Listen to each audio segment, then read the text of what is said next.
The White House has confirmed that Israel consulted the Trump administration on these strikes and that there will be a price to pay.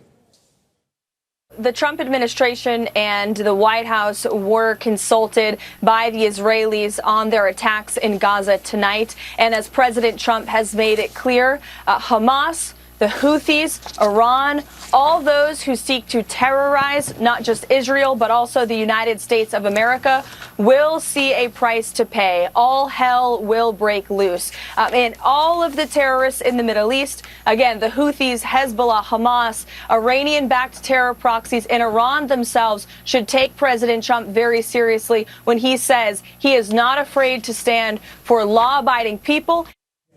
I'm going to speak to Heidi Zhou-Castro. She's in Washington, D.C. for us. So we were just hearing there the tone coming out from Karoline Leavitt, the U.S. press secretary, reflective really of the way that the Trump administration has been approaching its relationship to Israel. For people who are just joining us on this story, just bring us up to speed with the background to the way that the Trump administration has been working alongside the Israeli Netanyahu coalition in this.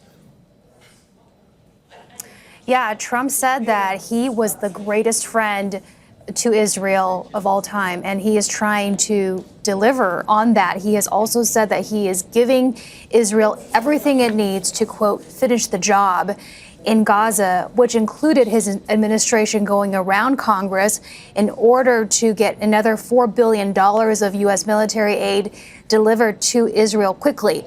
And we've heard that rhetoric that you just heard from the press secretary about all hell breaking loose on Hamas. We've heard that also spoken by the president as well. He said the exact same phrase 2 weeks ago when he was commanding Hamas to release all hostages. He said on his social media platform, or all hell will break loose. And he has made no, he hasn't tried to hide the fact that he thought that he said he didn't care, essentially. He said he didn't care if Netanyahu restarted the war. That was after the two met in the White House, Netanyahu being the first foreign leader invited to the White House since Trump came back into office. And we've also heard the ways that Trump has talked about Gaza, calling it uninhabitable, really just repeating about how it's in rubble, saying how the people there should leave. His idea of the U.S. then taking charge of Gaza and displacing all of the Palestinians who live there. Now, he's gone back and forth now on that idea, and most recently he said that he would not be forcibly displacing anyone, but it really does shed light on the way that he is viewing this conflict, which is very different than what the Biden administration had been expressing. You know, Biden tried to pressure Netanyahu to have a more humanitarian approach, or at least to try to minimize civilian casualties. There was a threat of withholding U.S. military aid to Israel, and Israel complied in some senses. It gave warnings prior to strikes, and it professedly satisfied some of the American demands to go about their war in Gaza in a more in a way that was not just a broad-based bombing. Well, the operation that we're seeing unfold now against Palestinians in Gaza seems to have happened with no warning. There's nothing. There's been no response from the White House or any other American official. But granted, it is close to past midnight now in the U.S.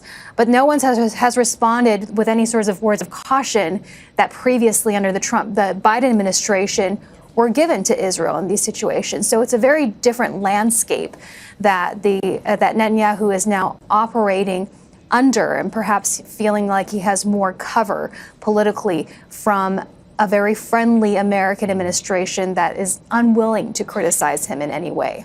Heidi, help us out with some context here in terms of the ceasefire talks themselves. The US Middle East envoy Steve Witkoff was in Doha just in the last few days or so for those talks. He had put forward what I believe is being known as a bridging proposal. Again, just for background, can you just bring us up to date with what that proposal entailed?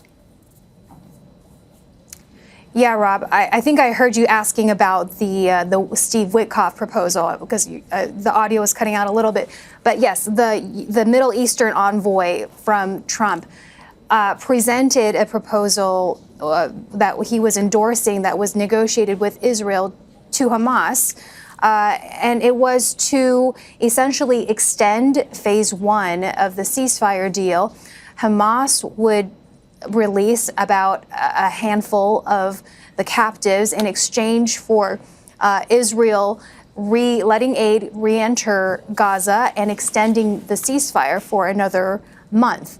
The White House said that that Hamas rejected that deal, and really since then, which was about a week ago, there's been no more really talk about U.S. involvement in negotiations. And then we just saw Israel trying to justify its current actions with its military strikes in Gaza, saying that it's because Hamas refused Steve Witkoff's deal and other efforts to extend the ceasefire. But of course, that ignores the broader context, which is that the original ceasefire negotiated under Biden with Trump's help, and of course with Israelis and Hamas, being that we should have already been in phase two of the ceasefire, and it was Israel that reneged on that part of the deal, and we are in our current situation now. Rob. Heidi Zhou-Castro in Washington, D.C. Thank you very much. Make sure to subscribe to our channel to get the latest news from Al Jazeera.